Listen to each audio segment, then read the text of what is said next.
लाहौर में आज भी ब्रायलर मुर्गी की कीमत में इजाफा देखा गया है। ब्रायलर मुर्गी के गोश्त की कीमत में 5 रुपये फ़ी किलो इजाफा हो गया। तफसीलात के मुताबिक ब्रायलर मुर्गी का सरकारी रेट 589 रुपये फ़ी किलो मुकर्रर है। जिंदा ब्रायलर मुर्गी का थोक रेट 352 रुपये मुकर्रर किया गया है। जिंदा ब्रायलर मुर्गी का परचून रेट 406 रुपये फ़ी किलो है। दूसरी जानिब मुल्तान समेत पूरे पंजाब में हुकूमती दावों और वादों के बावजूद महंगाई का जिन काबू ना आ सका।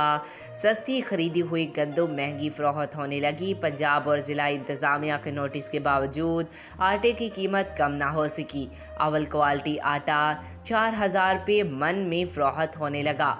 दाल माश की 550 रुपये फ़ी किलो में फरोख्त जारी।